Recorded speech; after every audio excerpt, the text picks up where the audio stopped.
తాకట్లో ఉన్న బంగారాన్ని విడిపించి ఆ రోజున మార్కెట్ ధర కట్టి మిగిలిన డబ్బును మీకు అందిస్తుంది కొమ్మూరి గోల్డ్.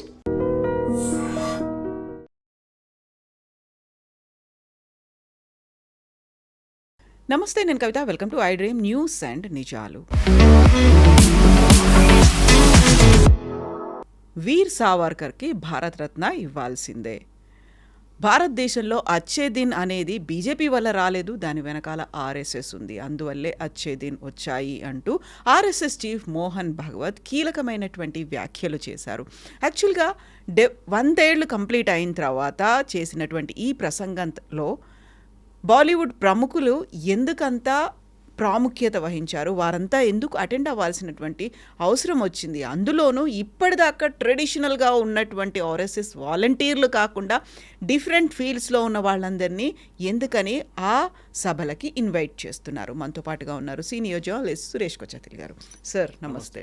సో ఆర్ఎస్ఎస్ అనగానే ఆర్ఎస్ఎస్ చీఫ్ మోహన్ భాగవత్ ఆయన చేసేటువంటి ప్రసంగాలు కావచ్చు, కీలకమైనటువంటి వ్యాఖ్యలు గుర్తొస్తాయి. అందులోనూ పర్టికులర్గా ఆర్ఎస్ఎస్ వాలంటీర్లను ఉద్దేశించి ఆయన చేసేటువంటి వ్యాఖ్యలు. బట్ ఈసారి మాత్రం ఆ స్ట్రాటజీ కంప్లీట్గా మార్చినట్టున్నారు. హైదరాబాద్లో జరిగినటువంటి సభ కావచ్చు, లేకపోతే ముంబైలో 2 రోజులు జరిగినటువంటి సమావేశాలు కావచ్చు, ఎందుకు వాళ్ళ వ్యూహాన్ని మార్చుకుంది ఆర్ఎస్ఎస్? వ్యూహాన్ని మార్చుకోలేదు. ఆర్ఎస్ఎస్ ఏం చేస్తున్నారంటే ఈ 100 ఇయర్స్ సెలబ్రేషన్లో వాళ్ళు ఒక కొత్త ఆడియన్స్ని అప్రోచ్ అవుతున్నారు. ఆర్ఎస్ఎస్ వాళ్ళ స్వయం సేవకులు, వాళ్ళ సింపథైజర్స్, వాళ్ళ ఫాలోవర్స్ వాళ్ళకు ఉంటుంది 2 సంవత్సరాల నుంచి, జనరేషన్స్ నుంచి ఉంది. నేను కొన్ని మందిని కలిసాను గుత్తికి వెళ్ళినప్పుడు. ఆ రోజు 3 జనరేషన్స్ నుంచి గుత్తి లాంటి చోట్ల కూడా అక్కడ చాలామంది ఆర్ఎస్ఎస్ నుంచి ఉన్నారనమాట. గ్రాండ్ ఫాదర్ కొడుకు. ఇప్పుడు నడుస్తున్న ఈ వ్యాఖ్యాన్మాల అని అంటారు, ఇది 2 రోజుల సభలు. ఇది హైదరాబాద్లో కూడా జరిగింది. హైదరాబాద్లో ఇది బడ్జెట్ రోజు, నేను కూడా వెళ్ళాను. హెచ్ఐసిసిలో నాకు కూడా ఇన్విటేషన్ వచ్చింది.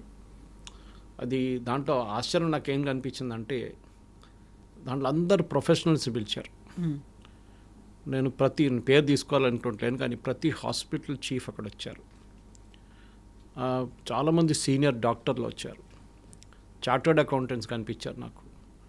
టాప్ నాచ్ లాయర్స్, హైకోర్టు, సుప్రీంకోర్టులో ప్రాక్టీస్ చేసిన మన తెలంగాణ, తెలుగు స్పీకింగ్ స్టేట్స్ ఉన్న వాళ్ళు కలిచారు అక్కడ. ప్రతి స్పోర్ట్స్ ఫీల్డ్ నుంచి చాలామంది ఉన్నారు. ఒలింపియన్స్ కనిపించారు నాకు. అంటే ఏం చేస్తున్నారంటే ఆర్ఎస్ఎస్ వాళ్ళ ఫిలాసఫీని 100 మంది దగ్గర మాట్లాడితే అట్లీస్ట్ 10 మంది కన్విన్స్ అవుతారు అనే ఒక ఫిలాసఫీ ఉంటుంది. I'm not speaking for RSS, నాకు అథారిటీ కూడా లేదు మాట్లాడడానికి, కానీ బహుశా అదే ఉండొచ్చు స్ట్రాటజీ. ఎందుకంటే సత్సంగ్ చాలక్ గారు మాట్లాడినప్పుడు ఆ రోజు ఫస్ట్ 1 అవర్ ఆయన ఆర్ఎస్ఎస్ హిస్టరీ గురించి చెప్పింది. ఓకే, అది డాక్టర్ గారు స్టార్టింగ్ నుంచి ఇప్పుడు దాకా ఉన్న అందరి గురించి ఆయన మాట్లాడారు. ఏమేం జరిగింది, ఏ టైంలో ఏం జరిగింది. దాంట్లో స్టార్టింగ్ పాయింట్ నాకేమనిపించింది, మంచిగా అనిపించింది అంటే, మేము అందరూ ఎంటర్ అవుతున్నప్పుడు అక్కడున్న స్వయం సేవకులు బుక్లెట్ ఇచ్చారు. ఓకే, దాంట్లో వందే మాత్రం ఫుల్ ఫ్లెజ్ ఫార్మాట్లో ఉంది. అంటే అన్ని సెంటెన్స్ ఆల్ కంప్లీట్ వందే మాత్రం అండర్స్టాండ్. అది మనం యూజువల్లీ పాడుతున్నప్పుడు స్కూల్లో కానీ కాలేజీలో కానీ ఎక్కడైనా కానీ ఫస్ట్ అండ్ లాస్ట్ స్టాండ్స్ పాడి ఫినిష్ చేసేస్తాం మనం.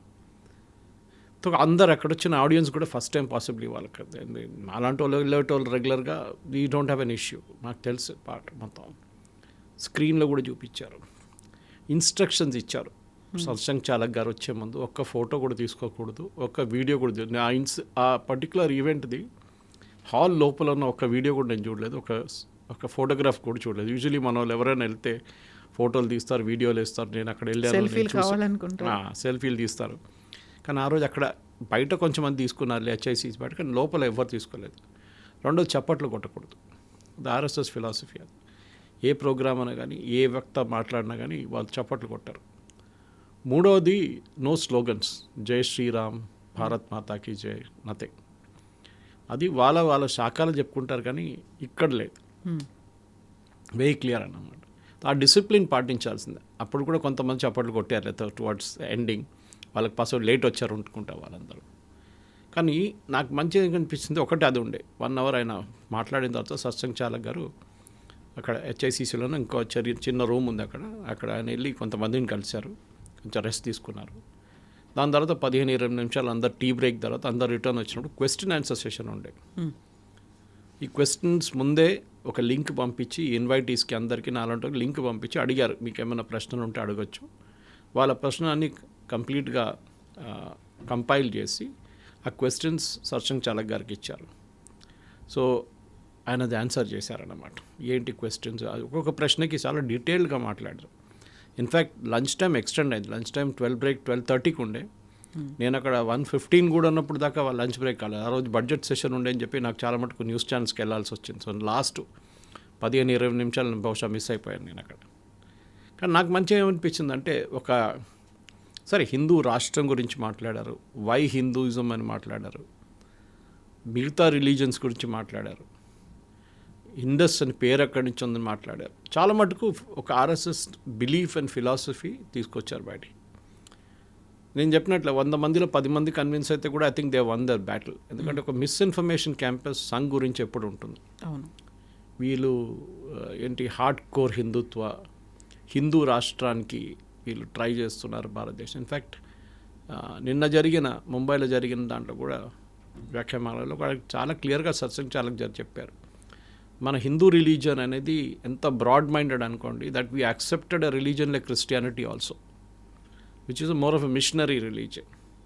అది కూడా మనం యాక్సెప్ట్ చేసాం, ఎందుకంటే ఇట్స్ వెరీ బ్రాడ్ మైండెడ్. కానీ మీరు ఒక hard core Islamic state like Saudi Arabia తీసుకోండి, అక్కడ వెళ్ళి ఇవాళ ఎవరైనా క్రిస్టియన్ మిషనరీస్ అక్కడ వెళ్ళి క్రిస్టియానిటీని ట్రై చేస్తే అంతే ఉంటుంది వాళ్ళ సంగతి, వాళ్ళు ఉండరు రేపు.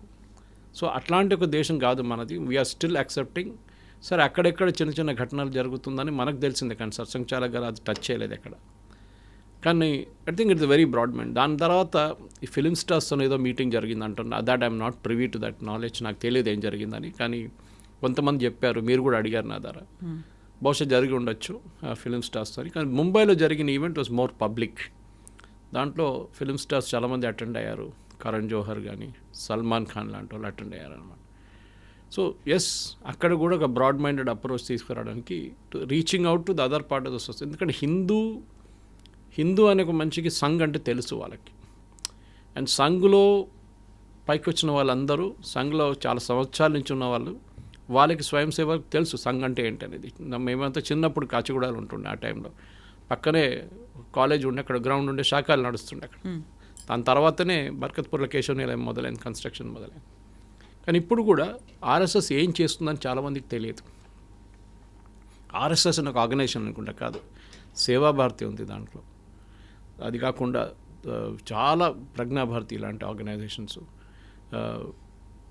ఈ హెల్త్ గురించి డీల్ చేసే చాలా శిశు మందిర్లు ఉంది, ఏకల్ విద్యాలయాలు. There are about 30 to 40 organisation Sangh కింద పనిచేస్తుంది. ఇండిపెండెంట్ ఆదివాసీ కళ్యాణం చాలా ఉన్నాయి అట్లాంటిది. తో మన ఇక్కడ కిస్మత్పూర్ వైపు ఒక శిశు మందిర్, అక్కడ చాలా బాగుంది. అది గట్కేసర్ వైపు ఒకటి ఉంది. సో ఇట్లా వీళ్ళ ప్రతి యూనిట్లో వీళ్ళది ఉంటుంది ఏదో ఒకటి. వాళ్ళ ఇన్వాల్వ్మెంట్, ఫర్ ఎగ్జాంపుల్ రాకా సుధాకర్ లాంటి వాళ్ళు, రాకా సుధాకర్ సార్ నార్త్ ఈస్ట్లో ఎంత పనిచేశారంటే అనొకరుగా చాలామంది అట్లా వాళ్ళు పనిచేసిన దానికే ఇప్పుడు బీజేపీకి నార్త్ ఈస్ట్లో చాలా మటుకు పట్టొచ్చింది, ఎస్పెషల్లీ త్రిపుర లాంటి రాష్ట్రాలు, అస్సాం లాంటి ప్లేస్లో. వాళ్ళు ఏం చేశారంటే, ఇంగ్లీష్లో ఒక సేయింగ్ ఉంది, if you can't beat them join them అని. క్రిస్టియన్ మిషనరీస్ ఏం చేస్తారో వాళ్ళు బహుశా అదే రిపీట్ చేశారు. క్రిస్టియన్ మిషనరీస్ యూజువల్ ఏం చేస్తారంటే, మీకు ఎడ్యుకేషన్ కావాలన్నా, ప్రైమరీ ఎడ్యుకేషన్, మీ పిల్లల్ని మా స్కూల్ పంపించండి, మా కాన్వెంట్ ఉంది, ఫ్రీగా ఎడ్యుకేషన్ ఇస్తాం. కాలేజ్కి వచ్చిన కాలేజా, మేము మా కాలేజ్ ఉంది, మీరు మీ పిల్లల్ని కాలేజ్ పంపించండి, ఫ్రీ ఎడ్యుకేషన్. తర్వాత మీకు ఏదైనా మెడికల్ హెల్ప్ కావాలన్నా, మెడిసిన్ కావాలన్నా, లేకుంటే డాక్టర్ చూడాలన్నా, మా మెడికల్ కాలేజ్ ఉంది, అక్కడ రండి, ఫ్రీ. ఈవెన్ బీఎడ్ చేస్తున్నప్పుడు కూడా వాళ్ళ ఎడ్యుకేషన్ ఇన్స్టిట్యూషన్స్ ఉంటుంది. సో వాళ్ళు ఏం చేశారంటే ఎడ్యుకేషన్ని మొత్తం ఒక లెవెల్లో తీసుకొచ్చి హిందూ ఆడియన్సెస్ కూడా వాళ్ళు ఆఫర్ చేయడం మొదలుపెట్టారు. దాంట్లో కొంతమంది ఇంప్రెస్ అయ్యి కన్వర్ట్ అయిపోయారు దాని నుంచి. వాళ్ళు తప్పట్లేదు. ఈ కన్వర్జన్ కూడా చాలా మటుకు ఆర్ఎస్ఎస్కి ఒక ప్రాబ్లంగానే మిగిలిపోయింది చాలా సంవత్సరాల నుంచి. ఇప్పుడు కూడా మీరు చూస్తుంటారు, యాంటీ కన్వర్జన్ లాస్ తీసుకొచ్చారు, 12 రాష్ట్రాలు తీసుకొచ్చారు బీజేపీ రూల్ స్టేట్స్. అది ఇప్పుడు సుప్రీంకోర్టులో ఛాలెంజ్ ఉంది. కానీ సర్సంగ్ చాలక్ గారు మాట్లాడితే ఏమన్నారంటే, యూనిఫామ్ సివిల్ కోడ్ తీసుకొచ్చే ముందు మీరు హ్యావ్ ఎ బ్రాడ్ డిస్కషన్. ఆయన ఉత్తరాఖండ్ గురించి ఒక ఎగ్జాంపుల్ ఇచ్చారు. ఉత్తరాఖండ్లో ఏం జరిగింది, బ్రాడ్ డిస్కషన్ జరిగిన తర్వాతనే దాన్ని తీసుకొచ్చారు వాళ్ళు. That is why it was accepted. మీరు పుష్ చేయకండి మీ నెరేటివ్ని, మీరు ఫస్ట్ సొసైటీని మొత్తం ఇన్వాల్వ్ చేసి మాట్లాడండి. That is obvious. ఎందుకంటే మోదీ గారు ట్రిపుల్ తలాక్ కానీ, ఆర్టికల్ 370 కానీ ఇట్లాంటి చట్టాలు తీసుకొచ్చినప్పుడు కూడా ప్రాబ్లం లేకుండా, ఎందుకంటే చాలా మటుకు బ్రాడ్ డిస్కషన్ జరిగింది. దాని తర్వాత నా చట్టం తీసుకొచ్చారు. ఈవెన్ ముస్లిం కమ్యూనిటీలు కూడా ట్రిపుల్ తలాక్ మహిళల నడిమిలో చాలా మటుకు యాక్సెప్టబిలిటీ వచ్చింది. ఎందుకంటే వాళ్ళకు ప్రొటెక్షన్ లాగా వచ్చింది. అది షాబాను జడ్జ్మెంట్ తర్వాత రాజీవ్ గాంధీ గారు మొత్తం ఆ రూలే మార్చేశారు. కానీ దాన్ని మళ్ళీ మోదీ గారు తీసుకొచ్చిన తర్వాత మహిళలు, అట్లీస్ట్ ముస్లిం మహిళలు చాలామంది సపోర్ట్ చేయడం మొదలుపెట్టారు. అది కాకుండా ఆయన మాట్లాడుతూ అచ్చే దిన్ ఎవరు తీసుకొచ్చారని అడిగారు. అది ఒక పాయింట్ ఆఫ్ డిబేట్ ఉండబోతుంది ఇంకా కొన్ని రోజులు బీజేపీ సర్కిల్స్లో. సో అది ఎవరి క్రెడిట్ అనేది, ఇప్పుడు బీజేపీయా ఆర్ఎస్ఎస్ అనేది? అది సర్సంఘ్ చాలక్ గారు ఏం చెప్పారంటే అది ఆర్ఎస్ఎస్ క్రెడిట్. ఆర్ఎస్ఎస్ వైపు నుంచి బీజేపీకి వెళ్ళింది అచ్చే దిన్. అది చాలా ఒక బ్రాడ్ డిస్కషన్. అది ఇంట్రెస్టింగ్, చాలా ఇంట్రెస్టింగ్. ఎందుకంటే మోదీ గారు అచ్చే దిన్ ఆయంగే అని చెప్పి ఆ స్లోగన్ ఫస్ట్ తీసుకొచ్చారు ఎలక్షన్ క్యాంపెయిన్లో. అచ్చే దిన్ వచ్చింది. అచ్చే దిన్ ఎవరు తీసుకొచ్చారనేది ఇప్పుడు ఒక క్రెడిట్ కోసం నేను చెప్తే క్రెడిట్ తీసుకోవడానికి చాలా అటెంప్ట్ చేస్తున్నాను. దాంట్లో సంఘ్ కూడా అంటాను మేమే చేయించామని.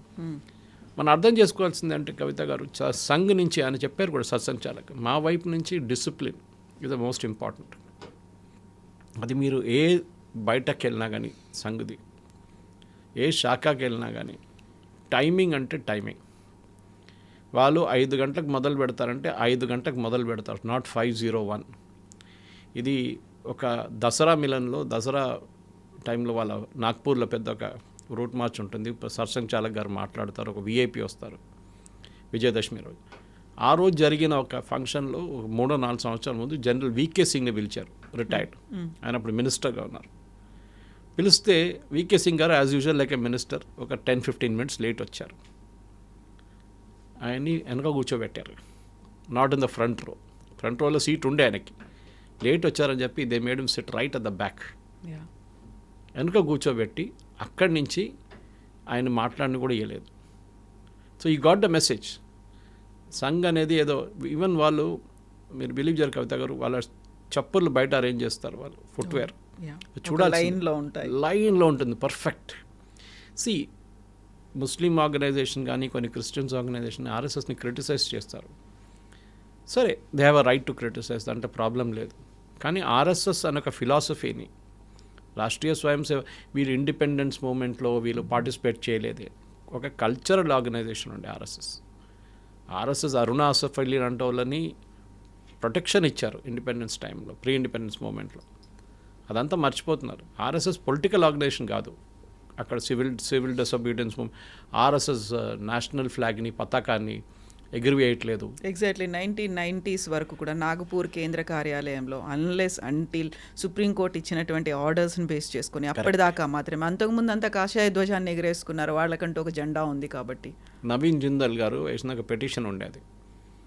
ఎందుకంటే అప్పుడు దాకా only August 15th and January 26th, maximum October 2nd, ఈ 3 రోజులే, యాక్చువల్లీ 2 రోజులే మీరు ఫ్లాగ్, మీరు పతాకాన్ని ఎగురవేయచ్చు అనమాట.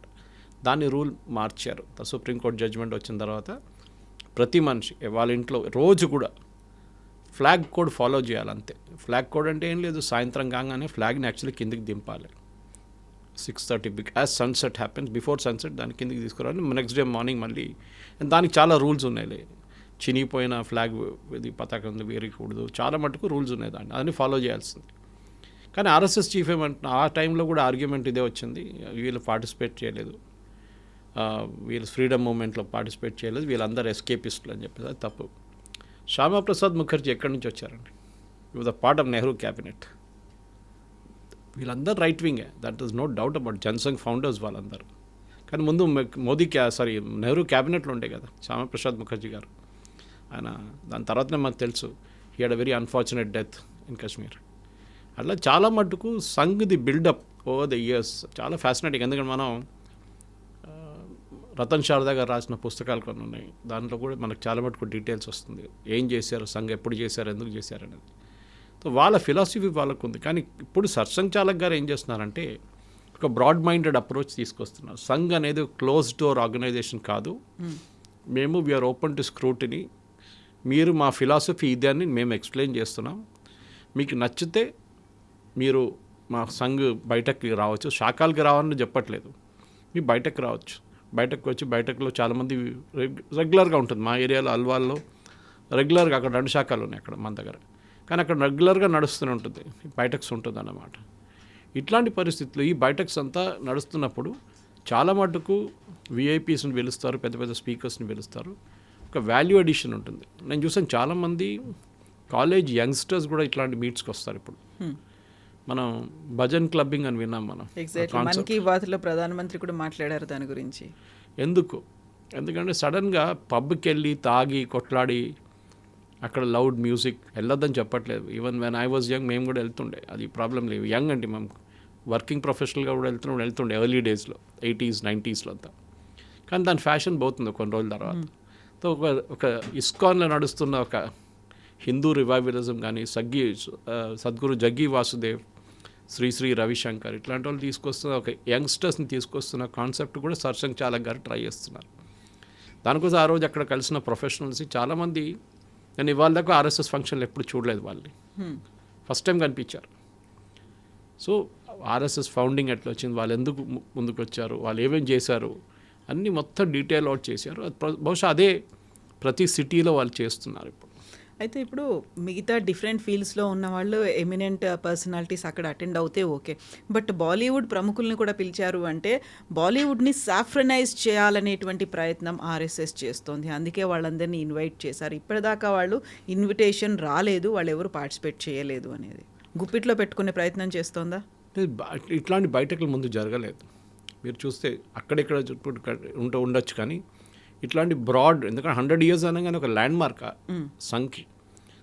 100 years సెలబ్రేట్ చేయడంలో వాళ్ళు రెగ్యులర్ ఆడియన్స్కి తెలుసు. మేము శాఖకి వెళ్తున్న వాళ్ళు కానివ్వండి, మిగతా వాళ్ళకి అందరూ ఆర్ఎస్ఎస్ అంటే ఏంటి తెలుసు. ఓకే, సదావత్సలే రాతృభూమి అని పాడుకుంటే మేము వెళ్ళిపోతాం అట్లనే. అది కాకుండా కాషాయ జెండా అది ఉంటుంది ఒకటి. సో అదంతా శాఖలు కానీ దాంట్లో లాఠీలు ఎట్లా యూజ్ చేస్తారు, ఇదంతా ఉంటుంది, దండా ఎట్లా యూజ్ చేస్తారు అనేది. కానీ బయట ఉన్న వాళ్ళకి తెలియదు ఏంటి, వాళ్ళకి మిస్అండర్స్టాండింగ్ ఉంది. ఆర్ఎస్ఎస్ అనగానే ఓ బాబ్రీ మస్జిద్, రైట్స్, అది ఇది అని చెప్పి తీసుకొస్తారు. చాలా హార్డ్ కోర్ హిందూతో మాట్లాడతారు, హిందూ దేశం గురించి మాట్లాడతారు. నార్త్ ఈస్ట్లో చూడండి, ఛత్తీస్గఢ్లో చూడండి అండి. సత్సంగ్ చాలక్ దగ్గర ఒక చాలా ఇంట్రెస్టింగ్ క్వశ్చన్ అడిగారు ఎవరో. మన దేశాలు ఎన్నో గుడులు ఉన్నాయి, టెంపుల్స్ ఉన్నాయి కదా, దీన్ని కొంతమంది స్వాధీనం చేసుకున్నారు, కొంతమంది ప్రైవేట్ ఇండివిజువల్స్ కొట్టేశారు, కొంత గవర్నమెంట్ తీసుకెళ్ళిపోయారు. స్పెషల్ తమిళనాడు లాంటి ప్లేస్, హెచ్ఆర్ఎన్సీ డిపార్ట్మెంట్, మన దగ్గర కూడా ఎండోమెంట్స్ లాంటివి. మనం ఈ ప్రజల నడిమిట్లో మళ్ళీ గుడిలు తీసుకురావాలంటే, అంటే డివోటీస్ కోసం తీసుకురావాలంటే ఏం చేయాలని సత్సంగ్ చాలక్ దగ్గర అడిగారు. ఆర్ఎస్ఎస్ ఏం చేస్తారని. సో సత్సంగ్ చాలక్ గారు చాలా మంచిగా ఆన్సర్ ఇచ్చారు. ఏం చెప్పారంటే, అది మా పని కాదు, దానికి విశ్వ హిందూ పరిషత్ ఉంది, మీరు వాళ్ళ ద్వారా మాట్లాడండి. వాళ్ళు ప్రజలతో మాట్లాడి ఎక్కడెక్కడ టెంపుల్స్ ఉన్నాయి, ఎక్కడెక్కడ గుళ్ళు ఉన్నాయి, వాళ్ళు దాని గురించి మాట్లాడి ప్రజలకి మళ్ళీ అదే డివోటీస్ మేనేజ్ చేసేట్లు తీసుకురావాల్సి వస్తుంది. దాంట్లో చాలా లోపాలు ఉండే ముందు, దానికైతే గవర్నమెంట్ టేక్ ఓవర్ చేశారు. ఇప్పుడే తమిళనాడులో చూస్తున్నాం మనం, ఈ 2 ఫ్యాక్షన్స్ కొట్టుకుంటున్నాయి ఒక టెంపుల్ కోసం. అది మద్రాస్ హైకోర్టుకు వచ్చింది, అది ఒక జడ్జి ముందు ఉందన్నమాట డిసిషన్ కోసం. అట్లాంటి చాలా ఇష్యూస్ ఉన్నాయి మన దగ్గర. ఇప్పుడు విహెచ్పి చూసుకోవాలి అనుకున్నప్పుడు గ్లోబల్ హిందూ ఒక ఆర్గనైజేషన్ లాగా ఏర్పడాలి, వాళ్ళందరూ యూనిటీ అవ్వాల్సినటువంటి అవసరం ఉంది అనే మాట ఎందుకన్నారు మరీనా? కావాలి కదా, ఎందుకు? ఇప్పుడు నేను బ్యాంకాక్లో ఉన్నప్పుడు అక్కడ ఆర్ఎస్ఎస్ అని చెప్పారు, అక్కడ బయట ఉన్న అవుట్ సైడ్ ఇండియా హెచ్ఎస్ఎస్ అని చెప్తారు. అక్కడ కూడా శాఖలు ఉండే. ఎవ్రీ సండే బ్యాంకాక్లో ఒక పార్క్లో శాఖ నడుస్తుండే. I use to go for it. కానీ అక్కడ ఆర్ఎస్ఎస్ది యాంథమ్ కానీ మిగతా ఏం పాడరు అక్కడ. ఎందుకంటే అక్కడ రాజా ఉన్నారు ఒకరు, you have to respect him, is authority. మొన్ననే శాంతివనంలో ఇక్కడ హైదరాబాద్లో చాలా పెద్ద ఒక సమ్మేళనం జరిగింది. లోకంలో అన్ని చాలా మంది కంట్రీస్ నుంచి ఇక్కడికి వచ్చారన్నమాట. చాలామంది డెలిగేట్స్ వచ్చారు, హెచ్ఎస్ఎస్ డెలిగేట్స్. ఆర్ఎస్ఎస్ ఏం ట్రై చేస్తున్నా అంటే హిందూ ఫిలాసఫీ. ఇప్పుడు నిన్న మోదీ గారు మలేషియాకి వెళ్ళినప్పుడు మీరు చూసుంటారు, తమిళంతా ఏకం చేస్తుంది మనల్ని. ఈవెన్ రామాయణ లాంటి అక్కడ ఉంటుంది రామాయణ. థాయిలాండ్కి వెళ్ళండి, వియట్నాంకి వెళ్ళండి, కంబోడియాకి వెళ్ళండి, ఆ రామాయణ ఇంపాక్ట్ ఉంటుంది. మహాభారతం మీకు ఎక్కువ కనిపిస్తుంది, రామాయణం కనిపిస్తుంది అక్కడ డిఫరెంట్ డ్యాన్స్ ఫామ్స్లో. అంటే మీరు Suvarnabhumi airport Bangkok, Samudramanthan airport నడిమిట్లో చాలా పెద్దది ఒకటి. ఆలోచించండి, ఇట్స్ అ బుద్ధిస్ట్ కంట్రీ. సముద్రం అంతా ఎక్కడి నుంచి వచ్చింది అక్కడ. మన దగ్గర పెట్టారనుకోండి ఢిల్లీ ఎయిర్పోర్ట్లోనే, ఒక హైదరాబాద్ ఎయిర్పోర్ట్లో, అంతే సంగతి. కథ మొత్తం గొడవ అయిపోతుంది. సెక్యులరిజం పోయింది, అది పోయింది, ఇది పోయింది అంటారు. సో సంఘ్ ఒక అవుట్రీచ్ చేస్తున్నారు. ఈ అవుట్రీచ్తోని వాళ్ళు మీరు ఫిలిం స్టార్స్ని ఎందుకు ఇన్వైట్ చేస్తారు, ఎందుకు ఇన్వైట్ చేయకూడదు, నా లాజిక్ అది ఉంటుంది. సరే, సాఫ్రనైజేషన్ నడుస్తుంది బాలీవుడ్లో అంటే కేరళ ఫైల్స్ వచ్చినప్పుడు కాంట్రవర్సీ ఉంటాయి. I was involved with that. ఆ ప్రొడ్యూసర్స్తో నేను కూడా కపుల్ ఆఫ్ పాడ్కాస్ట్ చేశాము, యూఎస్ రిలీజ్ టైంలో మాట్లాడాము. దాని తర్వాత మనం దురంధర్ సినిమా వచ్చినప్పుడు అదే కాంట్రవర్సీ వచ్చింది. అదేంటి మళ్ళీ హిందూ యూనో ఇస్లామోఫోబియా తీసుకొచ్చారు వీళ్ళు, ఇస్లామోఫోబియా చేస్తున్నారు కావాలని. అంటే లేదు, జరిగిన ఇన్సిడెంట్ చూపించడం తప్పేం లేదు. ఇప్పుడు కేరళ స్టోరీ కూడా వచ్చినప్పుడు ఎంత పెద్ద కాంట్రవర్సీ ఎందుకు ఉందంటే, ఆ దాంట్లో 3 మహిళల నుంచి 33,000 మహిళలు అని చెప్పినప్పుడు ఆ కాంట్రవర్సీ. 33 మహిళలు, 33,000 మహిళలు ఎక్కడ వెళ్ళారు? కేరళ హైకోర్టులో 1991లో అప్పుడున్న డైరెక్టర్ జనరల్ ఆఫ్ పోలీస్ ఒక అఫిడవిట్ ఇచ్చారు, మా దగ్గర 6,000 మంది అమ్మాయిలు ఇవాళ కనిపించకుండా పోయారు ఇప్పుడు దాకా అని చెప్పి. 6,000 1991లో. We are in 2026. ఆ ఫిలిం రిలీజ్ అయింది 2023-24 టైంలో. అప్పుడు డెఫినెట్గా 33 ఉండొచ్చు కదా. ఈవెన్ ఢిల్లీలో మిస్ అయింది అంటున్నారు, చాలా ప్లేసెస్ నుంచి మిస్ అవుతారు. కేరళ నుంచి డైరెక్ట్ ఐసిస్ జాయిన్ చేసిన చాలామంది ఉన్నారు. It's on record. Chief minister Achuthanandan చెప్పారు, అప్పుడున్న చీఫ్ మినిస్టర్ సిపిఎంది. సో దాంట్లో తప్పేం లేదు. I mean you have to acknowledge. Saffronisation అంటే ఏంటి? ఇప్పుడు మీరు హైదర్ అనే సినిమా ఒకటి వచ్చింది, మీరు చూసుంటారు. It was in and out against anti Hindu. కేరళలో ఎంపురా అనే ఒక సినిమా వచ్చింది, మీరు చూసుంటారు, మోహన్ లాల్ అండ్ పృథ్వీరాజ్ సుకుమార్. దాంట్లో విలన్ పేరు బజరంగి, హిందూ. ఆయన గుజరాత్ నుంచి వచ్చిందంట విలన్. కేరళకు వచ్చి గొడవ చేయడానికి ట్రై చేస్తే అక్కడున్న హిందువులు అడ్డుకొని ఆయన్ని తరిమి కొట్టారు అక్కడి నుంచి. తో హిందూ ఈజ్ అ విలన్. అది ఎందుకండి అట్లా చూపిస్తున్నారు? అసలు దాని గుజరాత్ రైట్స్లో, గుజరాత్ రైట్ అందరికి తెలిసింది జరిగింది, ఎక్కడ మొదలైంది with Godhra. It started. Godhra చూపించకుండా గోద్రాని ఒక 10 సెకండ్లు చూపించేసి డైరెక్ట్ గుజరాత్ రైట్స్కి వెళ్ళిపోయారు ఆ సినిమాలో. చాలా మటుకు మనం చూసాం, మోదీ గారిని, అమిత్ షా గారిని గుజరాత్ రైట్స్లో ఇంప్లికేట్ చేయడానికి వీళ్ళందరూ ట్రై చేసిండు. సిబిఐ డైరెక్టర్ కార్తికేయన్ గారు కూడా అప్పుడు చెప్పిండు, వీళ్ళు they was an implication, directly చేయాలని చెప్పి ఆర్డర్ వచ్చింది పైనుంచి. మరి అందరూ తెలిసి ఎవరు పంపించారు ఆర్డర్ ఢిల్లీ నుంచి అని. కానీ జరగలేదు. Director general of police Sreekumar, Nambi Narayana గారిని అరెస్ట్ చేసిన మనిషి, he was the one who was appointed to go after Modi. కానీ జరగలేదు. సరే, మనం ఈ సాఫ్రనైజేషన్ ఆఫ్ బాలీవుడ్ అనగానే ఇప్పుడు హిందూ తెలుగు సినిమాకి వచ్చారు. ఇక్కడ చెప్పండి నాకు ఎన్ని సాఫ్రన్ మూవీస్ వచ్చింది? బాహుబలి రాగానే అరే అది హిందూ మూవీ అయిపోయింది. హనుమాన్ వచ్చింది, అది కూడా హిందూ. ఒక ఆడియన్స్ ఉంది దానికి, మీరు అంగీకరించాల్సిందే. ఒక ఆడియన్స్ ఉంది. ఆడియన్స్ ఉన్నప్పుడు ఎందుకు ప్రొడ్యూస్ చేయరండి? You make an Islamic movie, nobody is objecting. రేపు చేయండి మీరు. కానీ ఎంతమంది ఇస్లామిక్ క్యారెక్టర్స్ మీకు దొరుకుతారు అట్లాంటివి? బికాజ్ ఇస్లాంలో they don't allow any object identification. అది వాళ్ళ దాంట్లో చాలా క్లియర్. ప్రాఫిట్ అని ఒక పెయింటింగ్ కూడా చేయలేరు మీరు, ఒక క్యారికేచర్ కూడా చేయలేరు, లేకుంటే ఒక ఐడల్ కూడా చేయలేరు. So there is no identification. So Islam గురించి చేస్తున్నట్టు చేయండి డెఫినెట్గా, if nobody is objecting. చాలా సినిమాలు వచ్చినాయి అట్లాంటిది.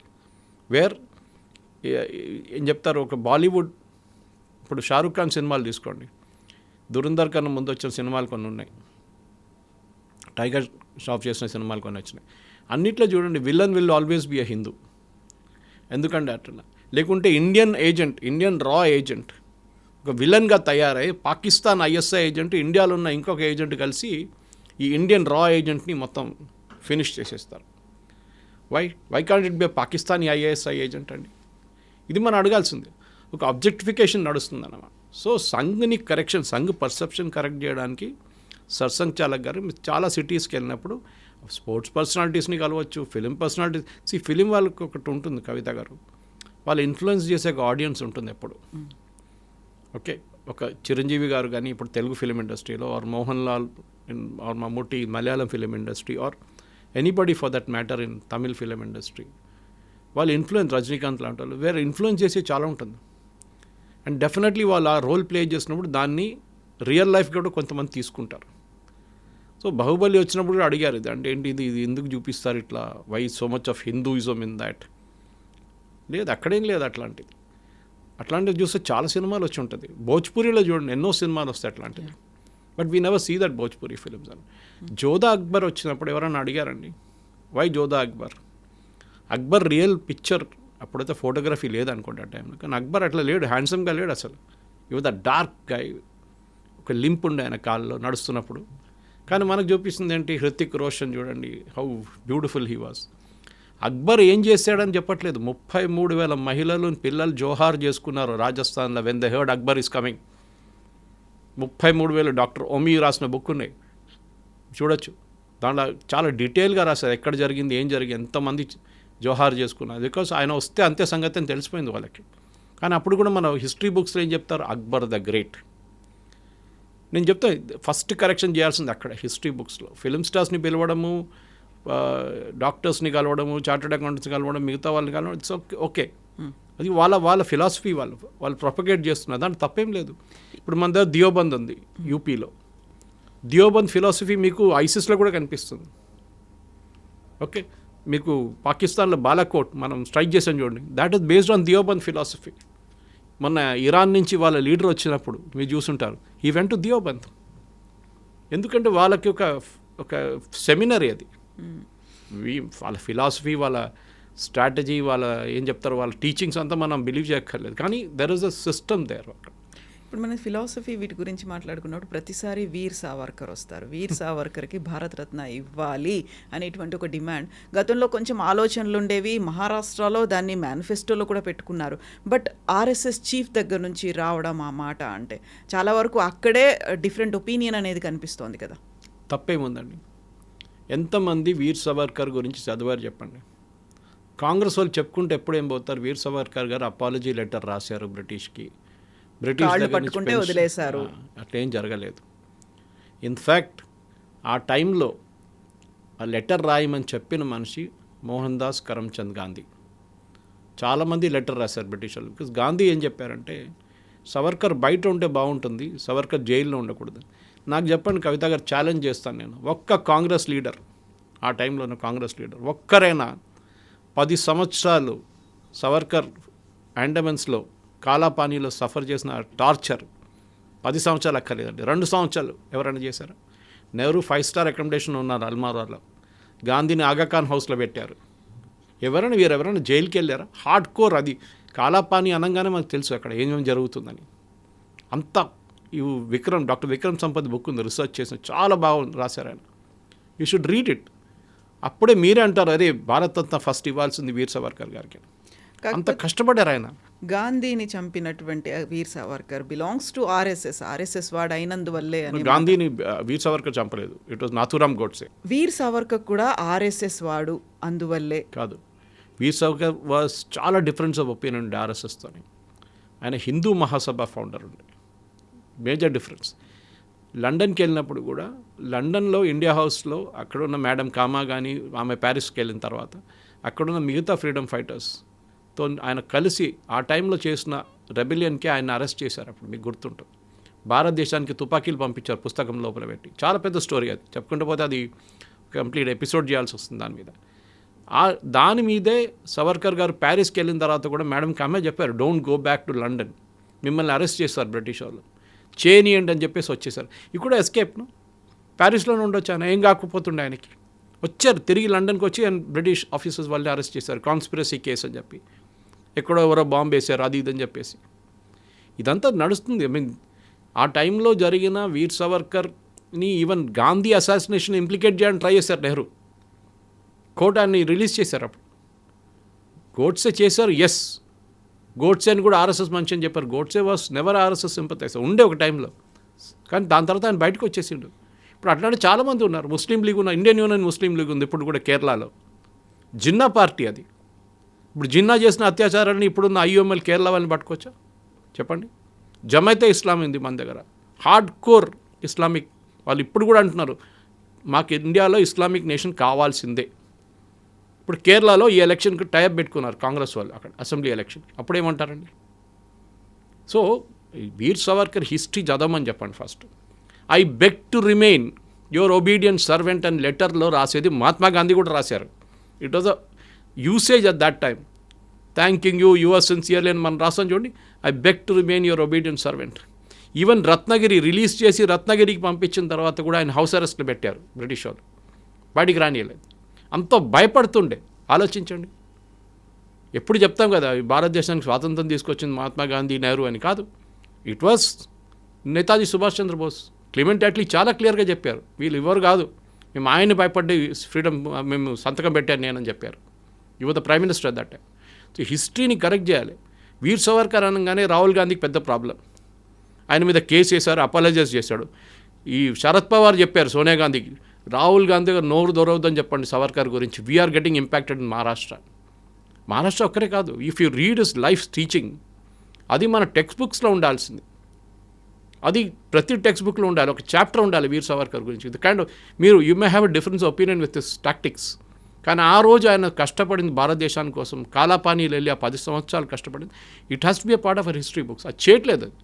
దానికోసం వీర్ సావర్కర్ అనగానే I'm not Savarkar, I'm Gandhi. ఏ గాంధీ అండి? మీ ఫాదర్ పేరు ఫిరోజ్ గాంధీ ఉండే, you the Parsi.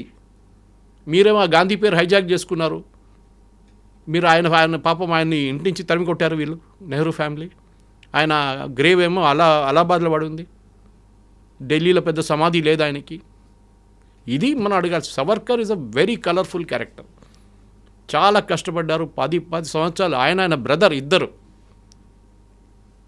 It's real shocking history. ఆయన చదివితే, మీరు ఆ బుక్స్ చదివితే కూడా చాలా మటుకు మరాఠీలో ఉంది ఆయన బుక్స్ అంతా. You should really read it. మనం అది చదివిన తర్వాత డిబేట్ చేయమని చెప్పండి. I'm ready to debate with anybody on Savarkar. ఎవరైనా రమ్మని చెప్పండి, ఫ్యాక్ట్స్తో డిబేట్ చేయాలంతే. ఎగ్జాక్ట్లీ. మనం వీర్ సావర్కర్ మీద ఇంకొక భారతరత్న ఇవ్వాల్సిందే ఫర్ మై ఒపీనియన్. ఎస్, ఎందుకంటే చాలామందికి ఇచ్చారు, నేను పేర్లు తీసుకొని, కానీ చాలామంది యూజ్లెస్ థర్డ్ రేట్ క్యారెక్టర్స్ కూడా పద్మశ్రీలు, పద్మభూషణ్లు ఇచ్చారు మన దేశంలో. కొంతమంది జర్నలిస్టులు డబ్బులు తీసుకొని రాస్తున్న వాళ్ళు కూడా, రాజ్దీప్ సర్దేశాయ్, బర్ఖాదత్, ఇట్లాంటి శేఖర్ గుప్తా ఇట్లాంటి వాళ్ళు కూడా ఇచ్చారు. ఎవరిచ్చారండి ఇట్లాంటి పద్మ అవార్డ్స్ వాళ్ళకి? And definitely by all means Bharat Ratna Savarkar గారికి ఇవ్వాల్సిందే. అంబేద్కర్ గారికి ఎప్పుడు ఇచ్చారని చెప్పండి భారతరత్న? ఇదే కాంగ్రెస్ వాళ్ళని అడగాలి నేను. వాళ్ళ ఫ్యామిలీలు అందరికీ ఇచ్చుకున్నారు. దాని తర్వాత అంబేద్కర్ గారు గుర్తొచ్చారు, అది కూడా బీజేపీ హయాంలో. తర్వాత వాళ్ళు ప్రెషర్ పెట్టిన తర్వాతనే భారతరత్న వచ్చింది. ఇది మనం this is my blood boils ఉంటాయి. ఎందుకంటే సావర్కర్ అనగానే ఆయన కష్టపడినది ఇట్స్ నాట్ ఈవెన్ డిస్క్రైబ్ చేయలేము మనం. అంత టార్చర్ చేశారు బ్రిటిష్ వాళ్ళు ఆయన్ని, అంత టార్చర్ చేశారు ఆయన్ని, ఆయన బ్రదర్ ఇద్దరిని అక్కడ జైల్లో, అండమాన్స్లో, కాలాపానీలో. ఎస్ సార్, మనం ఫర్దర్గా కూడా వీర్ సావర్కర్ గురించి డెఫినెట్గా మాట్లాడుతుంది. Okay, thank you very much. Thank you so much. Thank you. నిజంగా ప్రస్తుతం ఉన్నటువంటి సమాజం దేనికి ప్రయారిటీ ఇస్తుంది? ఆర్థిక సంబంధాల చుట్టూ మాత్రమే తిరుగుతోంది. మళ్ళీ ఎన్నికలంగానే చాలా విరక్తి కలుగుతాను. మంచి అనిపిస్తుంది కదా, లేడీస్ కూడా ఛాలెంజింగ్ జాబ్స్ చేసినప్పుడు చాలా బాగుంటుంది.